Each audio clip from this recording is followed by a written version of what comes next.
संत हरि भक्तन की, श्री वृंदावन धाम की, सतगुरुदेव भगवान की। कोपल भाटिया जी। राधे राधे। राधे राधे महाराज जी। महाराज जी, ऐसी कौन सी चीज है जो इंसान को किसी भी अन्य इंसान को नहीं बतानी चाहिए और ना ही बांटनी चाहिए? अपने अंदर की भजन वृत्ति, और कुछ नहीं। आपका भजन कितना चल रहा है, कैसा चल रहा है, किसी से मत बताइए। और तो सब बेकार की चीजें, रुपया पैसा घर मकान, ये तो सब नष्ट ही हो जाएगा, ये सब नाशवान है। जहां शरीर छूटा तो फिर क्या रह गया।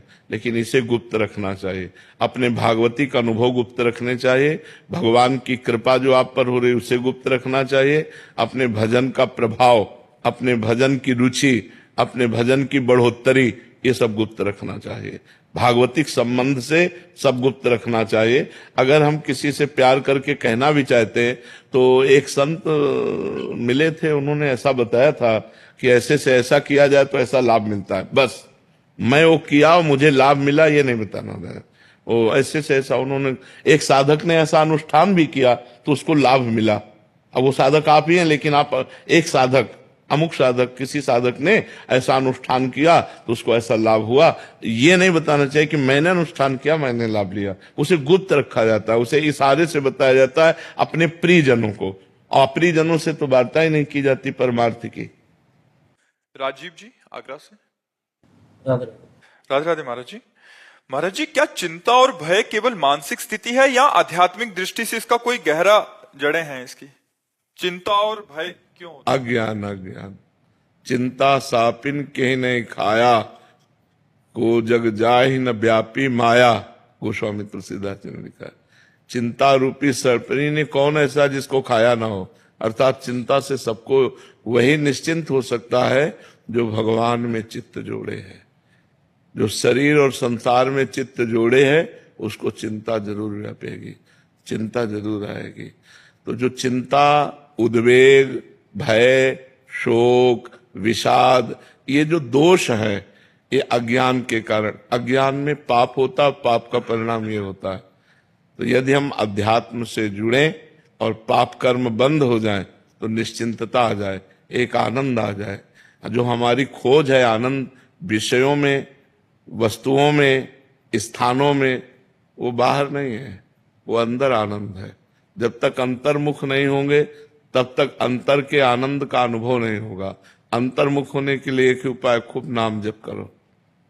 जितना नाम जप करोगे, शास्त्रों का स्वाध्याय करोगे, सत्संग, उतना ही ज्ञान प्रकाशित होगा। और ज्ञान प्रकाशित होगा, अज्ञान नष्ट होगा तो चिंता, भय, शोक नष्ट हो जाएगा। जब तक अज्ञान है तब तक चिंता। चिंता सापिन के ही नहीं खाया, को जग जाहि न व्यापी माया। कौल ऐसा पैदा हुआ है जिसको माया न लग जाए। इसलिए बहुत नाम जप करो तभी इनसे बच सकते हो, नहीं है तो सताती रहती। कौन ऐसा जिसको चिंता न हो? आप सोचो, किसी को अपने कैरियर की चिंता, किसी को पुत्र की चिंता, किसी को पति की चिंता, किसी को पत्नी की चिंता, किसी को धन की चिंता, क्यों, कितनी चिंताएं हैं। एक चिंता है, चिंता ही चिंता भरी हुई है। जॉली चौहान जी हरियाणा से। राधे राधे महाराज जी। महाराज जी, जब शरीर अस्वस्थ होता है तो मन साधना में एकाग्र क्यों नहीं रह पाता? और ऐसी अवस्था में मन, क्योंकि शरीर से आसक्त है मन, इसलिए ना। अगर भगवान में पहले, ये इसीलिए महापुरुषों ने कहा है, यावत स्वस्थमिदम कलेवरम यावत च दूरे जरा। जब तक बुढ़ापा दूर है और शरीर स्वस्थ है तब तक मन को भजन में लगा लो। नहीं, जब अस्वस्थ शरीर होगा और बुढ़ापा से युक्त हो जाएगा तो ऐसे समझो जैसे आग लगने पर कुआं खोदना बेवकूफी है। आग लगी, बोले कुआं खोदो पानी निकालो, तो जल ही जाएगा सब। अब बुढ़ापा आ गया, शरीर अस्वस्थ है, अब आप सोचो अब माला चलावे तो नहीं चलने वाला, क्योंकि जीवन में अभ्यास नहीं किया ना। तो स्वस्थ शरीर से भजन करना जाए तो अस्वस्थ शरीर में भी भजन होता है। और यदि अभ्यास नहीं किया तो उस समय मन पीड़ा से युक्त हो जाता है, इसलिए फिर भजन में लगता नहीं। इसीलिए तो बचपन से अभ्यास करना चाहिए, अच्छे कर्मों का, भगवान के नाम जप का, शास्त्र स्वाध्याय करके ज्ञान अर्जन करना चाहिए, जिससे हम रुपया से थोड़ी दुख से बच सकते हैं। जो आंतरिक पीड़ा है वो रुपया से दूर होने वाली नहीं है, वो मकान से दूर होने वाली नहीं, वो लोगों से दूर होने वाली नहीं, वो केवल परमात्मा से ही दूर होगी। इसलिए निरंतर नाम जप करते हुए सत्कर्म करो। सत्कर्म करने से हृदय शीतल हो जाएगा, मन प्रसन्न हो जाएगा। नहीं तो बहुत विचित्र माया है, ऐसे फंसाए है, पूरा जीवन व्यतीत हो जाता है, समझे में नहीं आता। 40 वर्ष हो गए, 50 वर्ष हो गए, 50 वर्ष हो गए जीवन के, अब पता नहीं 5 मिनट है कि नहीं है अगले। और अभी हम सुखाई की खोज में हैं, इस वस्तु में सुख, उस वस्तु में सुख, धन आ जाए, ये आ जाए, वो आ जाए, इसमें सुखी हो जाएंगे। और सुख तो जहां है वो है परमात्मा, जो आनंद सिंधु सुख राशि, सीकर तय त्रैलोक सुपासी, सो सुख धाम नाम रामा।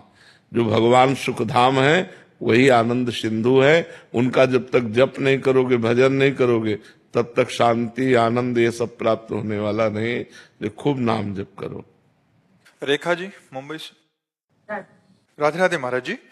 महाराज जी, देहाध्यास पर का कर्तव्य भाव, मैं और मेरा अहम भाव आदि दोषों को क्रमशः गलित या नष्ट कैसे करें? ये सब अज्ञान के, देखो एक वृक्ष है, उसकी डालियां हैं, शाखाएं हैं, पत्र हैं, पुष्प हैं, ये सब अज्ञान रूपी वृक्ष की शाखाएं, डालियां, पत्र, पुष्प हैं। अज्ञान नष्ट हो जाए, सब ठीक हो जाए। अज्ञान का नाश, अविद्या का नाश, माया का नाश, भ्रम का नाश, वो एक ही बात है। जब तक ये अज्ञान रहेगा तब तक ये सब बने रहेंगे। देहाभिमान बना रहेगा, निज पर का ज्ञान बना रहेगा, दूसरों के दोष दर्शन होंगे, कुछ पाप होंगे, कुछ पुण्य होंगे, ये चलता रहेगा जब तक अज्ञान है। और जहां ज्ञानम लब्ध्वा परम शांति मचिरेणाधिगच्छति, जहां ज्ञान प्राप्त हुआ तो परम शांति उदय हो जाती। फिर कोई चिंता, शोक, भय, नाना प्रकार के पाप कर्म, ये सब नष्ट हो जाते हैं।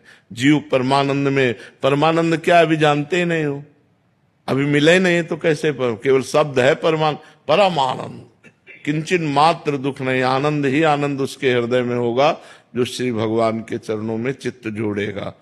खास बात समझो, कोई उपाय दूसरा नहीं है, कोई उपाय नहीं।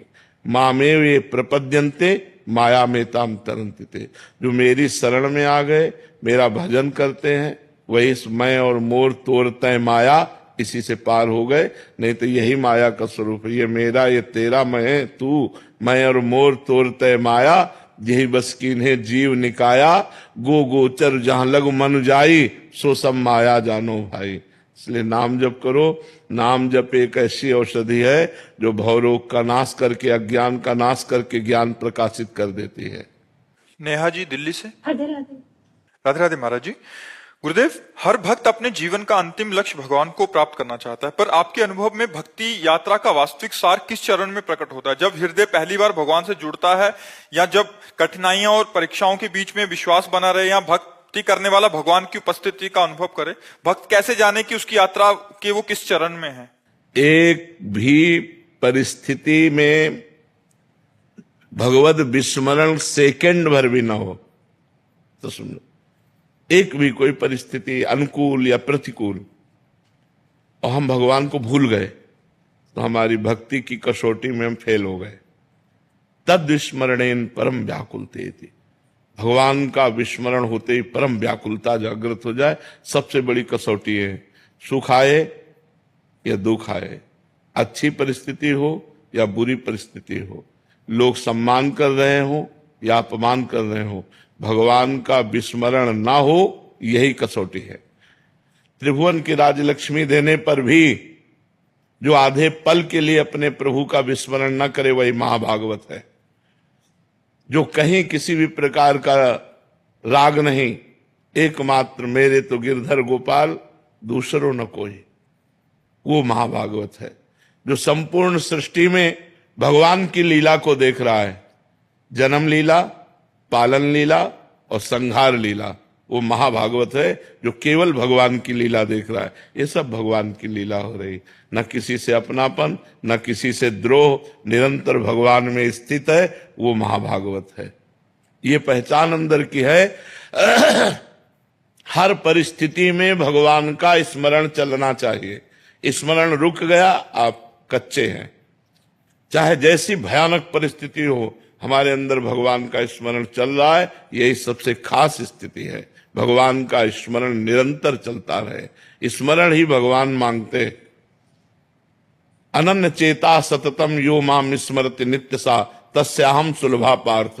मैं उसके लिए सुलभ हो जाता हूं जो निरंतर मेरा स्मरण करता है, निरंतर भगवान की स्मृति में रमण करते हुए अपने कार्य कर रहा है। किसानी, व्यापार, नौकरी सब कार्य कर रहा है, लेकिन भगवान का स्मरण करते हुए वही महाभागवत है। ममता पांडे जी रांची से। राधे राधे महाराज जी, आपके चरणों में कोटि कोटि प्रणाम। महाराज जी, मैं जानना चाहती हूँ कि कोई व्यक्ति सिर्फ अपने कर्म को ही प्रधानता देकर सफलता प्राप्त कर सकता है, या क्या प्रभु की कृपा उनको भी प्राप्त होती है जो सिर्फ ईमानदारी से काम? कर्म तो दो ही प्रकार के होते हैं, शुभ और अशुभ। जब हम केवल कर्म प्रधानता रखेंगे तो दोनों प्रकार के कर्म बनेंगे, कभी शुभ बन जाएगा तो कभी अशुभ बन जाएगा। तो शुभ और अशुभ दोनों बांधने वाले हैं। भगवत प्राप्ति तो होती नहीं कर्म से, कर्म से भगवत प्राप्ति नहीं होती, कर्म योग से भगवत प्राप्ति होती है। जो वही कर्म भगवान के लिए किया जाता है और भगवान का स्मरण करते हुए किया जाता है तो कर्म योग बन जाता है। सब में भगवान की भावना करके भगवान का स्मरण करते हुए जब हम कर्म करते हैं तो ना वो शुभ होता है ना अशुभ, वो भागवतिक कर्म हो जाता है। लेकिन केवल कर्म तो शुभ और अशुभ दो ही प्रकार के होते हैं और दोनों बांधने वाले होते हैं। शुभ कर्म मानो सोने की जंजीर से बंधा हुआ और अशुभ कर्म मानो लोहे की जंजीर से बंधा हुआ, लेकिन बंधा तो दोनों से ही है। तो कर्म से तो पूर्ण सुख की प्राप्ति होती नहीं, कर्म योग से पूर्ण सुख की प्राप्ति होती है, जो भगवान का स्मरण करते हुए भगवान के लिए किया जाता है कर्म। जो अपने लिए कर्म किया जाता है वो दो ही प्रकार का होता है, पाप और पुण्य। कहीं पाप बन जाता है, कहीं पुण्य बन जाता है। पार्थ अहमदाबाद से। राधे राधे। राधे राधे महाराज जी। महाराज जी, मैं जब भी कोई कार्य करता हूं मुझे ऐसा लगता है कि कहीं मुझसे कोई अपराध ना हो जाए या मेरे भीतर अहंकार ना आ जाए, क्योंकि सत्संग में बहुत बार बढ़िया बात है, ये बात आना बढ़िया बात है। डरते रहोगे तो बच जाओगे। पर अभी हर बात में चिंतन होता रहता कि अपराध ना बन जाए, ये डर। ज्यादा डर तो ठीक नहीं, पर डर होना ठीक है। डर से बच जाओगे, डर से बच जाओगे। सोच आदि क्रिया जो करनी पड़ती है धाम में आते हैं तो हाँ, जैसे माँ की गोद में जैसे शौच करे तो कोई अपराध थोड़ी होता है। तो वृंदावन तभी माँ है, माँ की तरह कृपालु है। अब हम यहाँ आएंगे तो लघु शंका भी यही करेंगे, शौच भी यही करेंगे। तो माँ है, वृंदावन धाम माँ है, तो हम माँ की गोद में जैसे शौच लघु शंका हो गई तो उसे अपराध थोड़ी माना जाता है। छोटा बालक तो हम भगवान के धाम के आगे तो छोटे बच्चे ही है, तो हम बच्चे की तरह अपने को देखें, वृंदावन को माँ की तरह देखें तो कोई अपराध नहीं। अंत में सबका अंत क्या है? परमात्मा ही तो है। प्रारंभ क्या है? परमात्मा ही तो है। मध्य क्या है? परमात्मा ही तो है। बीच में क्यों रुके हो? फिर बढ़ो। अगर बहुत सोचने वाले हो तो उसको अंत तक पहुंचाओ, सोचो। अगर सोचने में लगो तो सोचो आप कौन है। अरे आदि भी वही है, मध्य भी वही है, अंत भी वही है, सब परमात्मा स्वरूप है। ये अभी मलिन बुद्धि है इसलिए पकड़ नहीं पाती। नाम जप करो, खूब नाम जप। देखो, इस शरीर को पवित्र मानते हो ना, इस समय नहा धो के आए हो, लेकिन यही सोच भरी है। इतनी झिल्ली की केवल बात है नहीं, यही सोच भरी हुई है, यही तो मल भरा हुआ है। केवल ऊपर से चमड़ी धो लिया तो पवित्र हो गए क्या? ये रसोई है, ये शौचालय है, यहाँ से भोजन जाता है, सब यही है, एक ही शरीर में है, इसी घर में सब कुछ है। तो इसलिए खूब नाम जप करो। महाराज जी, ये काफी जनों का भी प्रश्न ऐसा होता है कि जैसे बहुत कुछ सुन लेते हैं, वो इतने भयभीत हो जाते हैं, इतना सोचने लग जाते हैं कि भजन भूजन तो एक साइड, कहीं हाथ लगा दिया तो इसको हाथ लगा दिया, फिर मतलब हाथ ही धोते रहो। एक तो कल आए थे, कह रहे मैं पूरा दिन हाथ ही धोता रहता हूँ। हम इसीलिए असलियत समझाते हैं कि पवित्रता क्या है, विचार की पवित्रता है। शरीर कभी पवित्र हो सकता है क्या? मलाशय मूत्राशय सब यही तो है ना। तो चमड़ी से, जैसे रेशम के कपड़े में रेशम पवित्र होता है और उसके कपड़े में, थैले में मल भर दिया जाए और ये आपको पता हो तो आप क्या उसे पवित्र मानेंगे क्या? तो ऐसे चमड़े के थैले में मल भरा हुआ है यहाँ, और क्या है, अंदर ही तो भरा हुआ है। तो इतना ज्यादा सोच ना करे, नहीं तो फिर सोचता ही रहेगा, सोचता। जितना काम चल जाए बकाया नाम जप करो, भजन करो, ज्यादा सोच में मत लगो। अब ऐसे ऐसे लोग हैं, छू जाए तो नहा लें, दूसरे का शरीर छू गया तो नहाने जा रहे हैं, कपड़ा सहित नहा रहे हैं, और तुम्हारे शरीर में क्या है?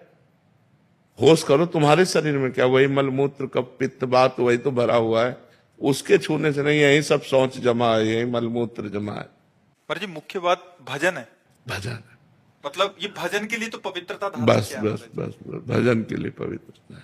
अंजना तवार जी, राधे राधे महाराज जी। महाराज जी, यदि धन पर्याप्त मात्रा में हो परिवार की तरफ से, तो क्या खुद संसार में जाकर कर्म करने की आवश्यकता है, अगर भगवत प्राप्ति का मार्ग अपनाना हो? हाँ, भगवत प्राप्ति का मार्ग अपनाइएगा, भजन कीजिएगा, लेकिन कर्म करना आवश्यक है। समाज की सेवा है, समाज को सुख पहुंचाना है, ये अपना कर्तव्य है ना। हमारे पास जितना धन उसको दूसरों की सेवा में लगाएं, गौ सेवा में, संत सेवा में, और व्यापार करें, नौकरी करें, नाम जप करते हुए। तो हमें लगता है मनुष्य जीवन कायरता पूर्वक बिताने के लिए नहीं मिला है, इसे संघर्ष में, मेहनत में खूब कर्म करके और समाज को सुख पहुंचावे, ऐसा करें, ऐसा करें। पर्याप्त धन है तो अगर हम जवान हैं, स्वस्थ हैं, तो हम कर्म करें और धन एकत्रित करें, अस्पताल बनवा दें, ऐसी चीजें कर दें जिससे हमारे समाज को सुख मिले। मान लो फ्री डॉक्टर है, फ्री औषधि है, तो बहुत से गरीब ऐसे लोग हैं जो इसका लाभ ले सकते हैं। तो हमें लगता है करना चाहिए, कायर बनकर नहीं बैठना चाहिए, भजन करते हुए कार्य करना चाहिए। राहुल जी जयपुर से। श्री हरिवंश। श्री हरिवंश महाराज जी, महाराज जी आपने सत्संग में बोला था कि काशी में जब हमने बहुत शास्त्रों का अध्ययन किया और पूरा बस्ता भरा रखा रहता था, लेकिन जब वृंदावन आए तो गुरु कृपा से जो मिला उसने हमारे जीवन का नक्शा ही बदल दिया। सब शास्त्र का अध्ययन एक, अब हम सब कुछ भूलना चाहते हैं। पहले याद करना चाहते थे कि इस शास्त्र में ये लिखा, इस शास्त्र में ले, अब सब कुछ भूलना चाहते हैं। केवल राधा राधा राधा राधा राधा, केवल राधा राधा, अब सब कुछ भूलना चाहते। तो वो महाराज जी यानी गुरु जो वो कृपा से जो मिलता है वो स्वरूप पर ही है। हाँ। तो लेकिन महाराज जैसे आज मैं आपकी शरण में हूँ, तो मैं तो खुद वो नीच हूँ, वो अधम हूँ, तो मुझे आपके शरण कैसे तो ये बहुत बड़ी बात तुम्हें सुनने को मिली कि अब मैं सब कुछ भूलना चाहता हूँ, केवल राधा राधा राधा याद रखना चाहता हूँ। पकड़ लो तो तुम्हें पढ़ना नहीं पड़ेगा, इतना दौड़ना नहीं पड़ेगा, राधा राधा राधा राधा राधा। सही बात, अब हम सब कुछ भूलना चाहते हैं कि मुझे कुछ याद नहीं, एक ही उत्तर है, राधा राधा राधा राधा। तो महाराज जी अपने जीवन में वो देनता वो कैसे लाएं? जैसे आप कोई भी आता संत आता है, आप भजन से आ जाएगी, भजन। और जहां जहां अहंकार होता है वहां वहां भगवान खटिया खड़ी बिस्तरा गोल कर देते हैं।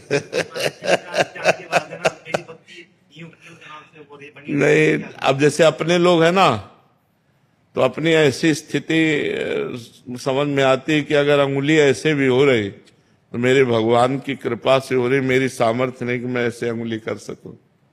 बिल्कुल सच्ची समझो, भगवान के बल से हो रही, मेरी ऐसी सामर्थ्य नहीं मैं अंगुली कर सकूं। भगवान का खूब नाम जप करो तो ऐसी अहंकार गलित हो सकता है, नहीं तो बहुत कठिन है अहंकार गलित होना।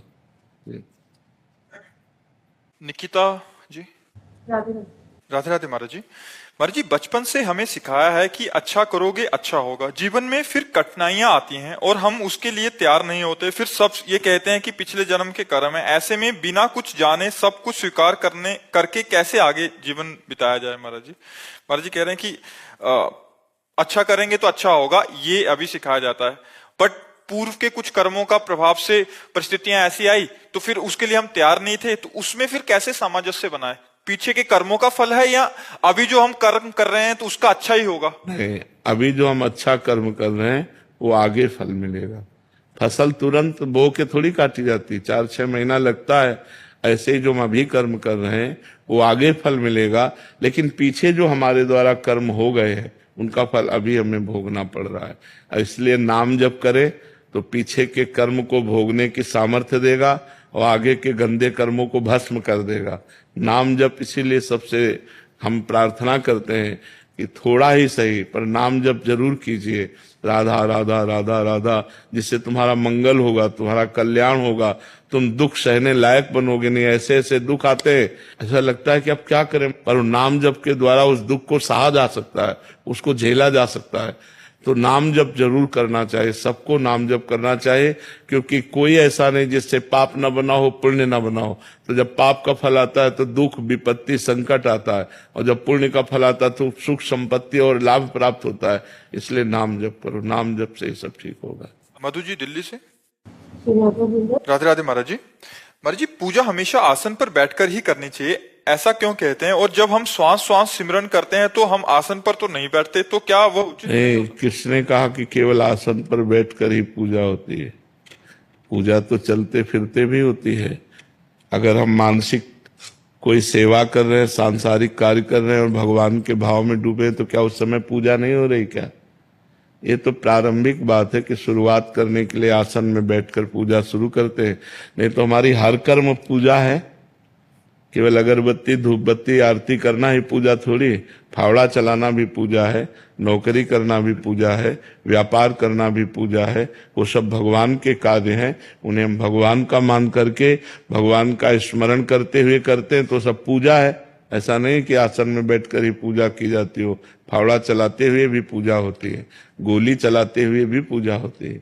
पूजा का मतलब है भगवत भाव से युक्त हो जाना। अब आसन में बैठे चिंतन संसार का हो रहा तो पूजा कहाँ हो रही? और संसार का कार्य कर रहे, चिंतन भगवान का कर रहे तो पूजा हो रही है। खास बात चिंतन है। अनन्यस चिंतयन्तो माम ये जना परिपासते। भगवान करे जो अनन्य चिंतन करता है। पूजा का मतलब हम लोगों ने मान रखा है, अगरबत्ती घुमा लिया, ये हमें ऑफिस जाना है जल्दी करो, और अगरबत्ती ऐसे घुमा रहे हो, पूजा नहीं।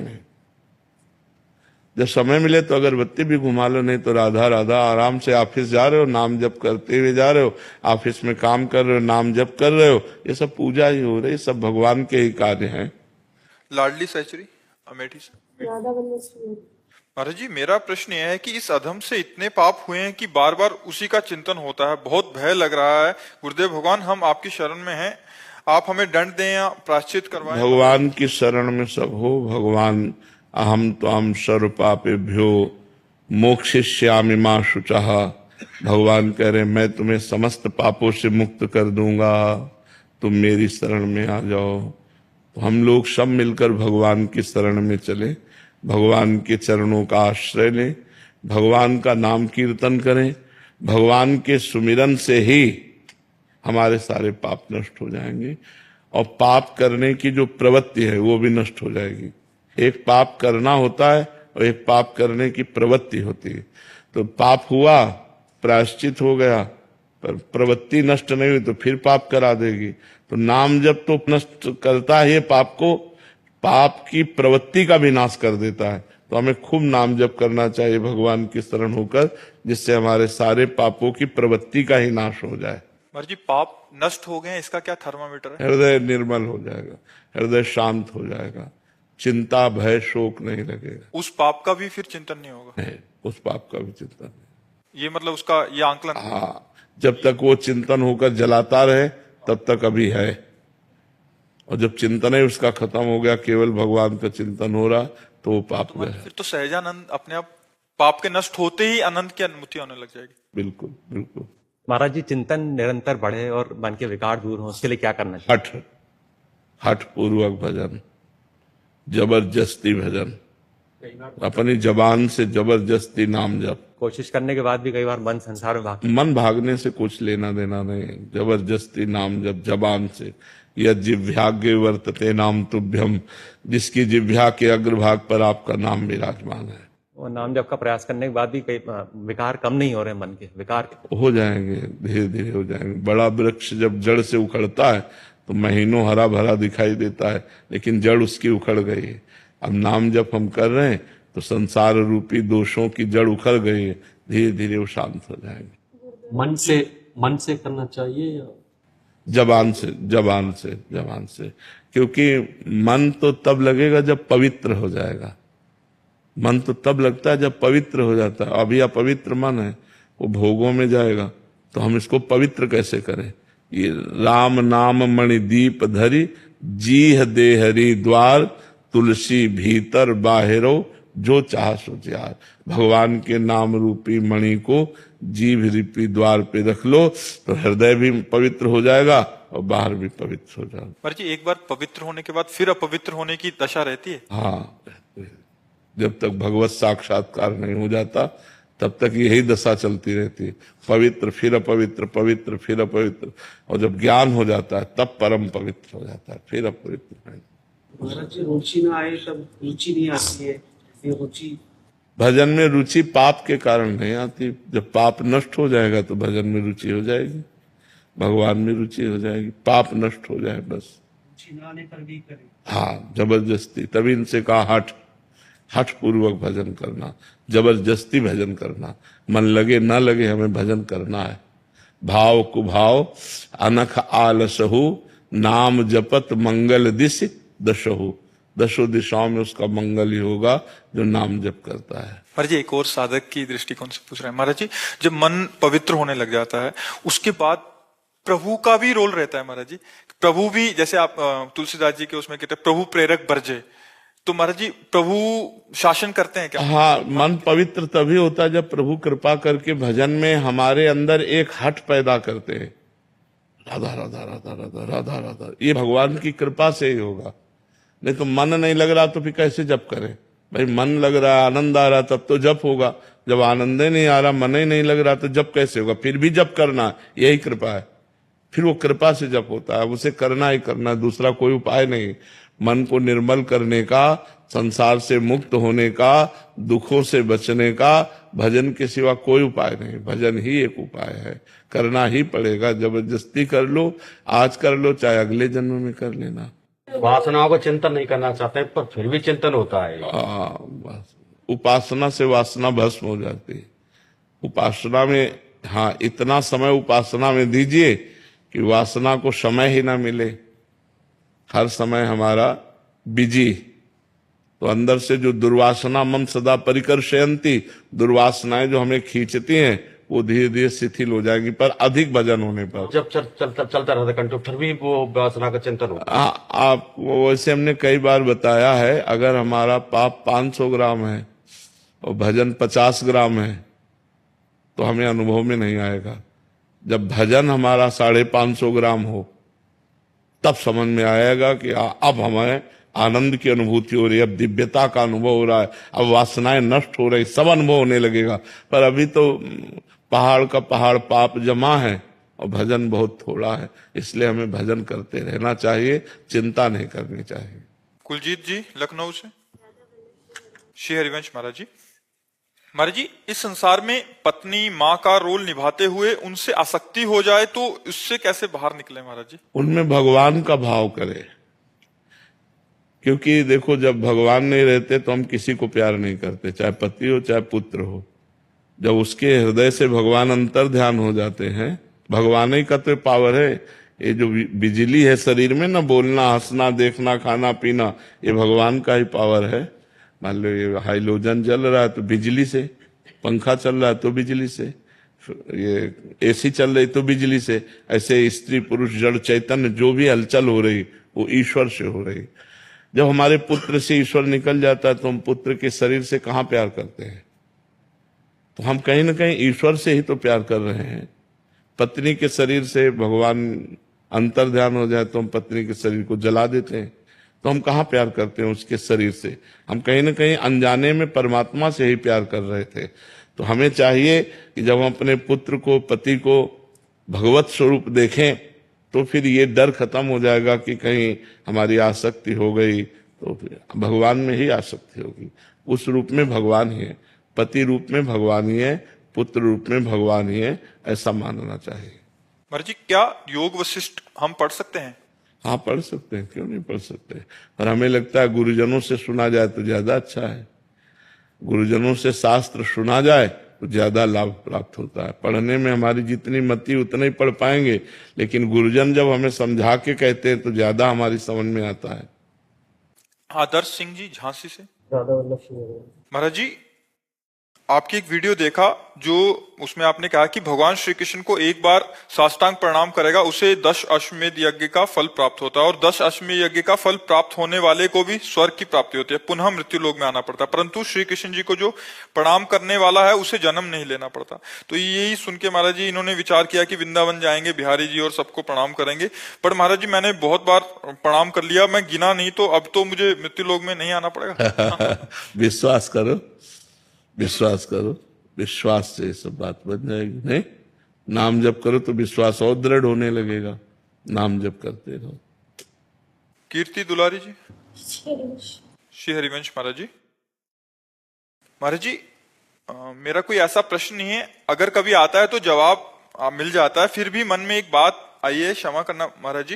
महाराज जी कह रहे कि प्रयास कर रहे हैं पर कोई भी त्रुटि होती है तो मतलब आप ठीक कर देते हैं, फिर त्रुटि हो जाती है, ऐसे करके।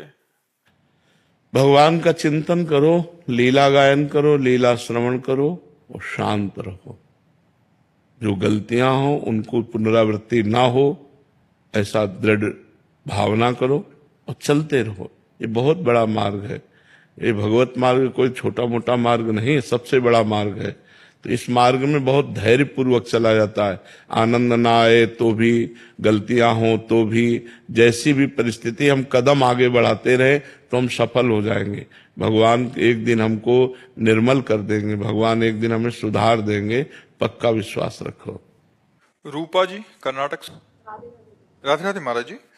गुरुदेव आप कहते हैं कि जब किसी व्यक्ति को भगवत प्राप्ति हो जाए तो उसे दोबारा जन्म नहीं लेना पड़ता। मेरा प्रश्न है कि भगवत प्राप्ति जो महापुरुष है उसकी आगे की स्थिति क्या होती है? भगवान की सेवा करता है या क्या होता है आगे? वो भाव होते हैं ना, उसके अनुसार उसकी स्थिति होती है। जैसे दास्य भाव, सख्य भाव, वात्सल्य भाव, गोपी भाव, सहचरी भाव, वो जिस भाव से भावित होकर सिद्ध हुआ है वो उसी भाव को प्राप्त होकर अपने प्रभु की सेवा में रहता है। मोक्ष प्राप्त होना वो अलग चीज है। जैसे तरंग समुद्र में मिल गई, अस्तित्व खत्म हो गया, लेकिन सिद्ध देह धारण करके, जैसे वो सखा है तो सखा का सिद्ध देह धारण करके भगवान श्री कृष्ण के साथ आठों पैर खेलता है। गोपी है तो गोपी देह धारण करके वो भगवान के साथ, सहचरी है तो सहचरी देह धारण करके प्रिया प्रीतम के साथ। सिद्ध पुरुष जिस भावना से सिद्ध होता है उसी प्रकार का उसे सुख मिलता है। अब कोई वैकुंठ उपासी है, नारायण उपासी तो वैकुंठ जाएगा,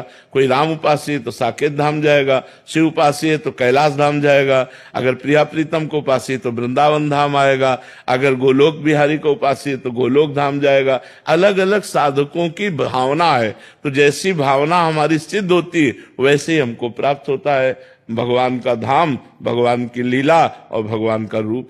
आरुषि शर्मा जी।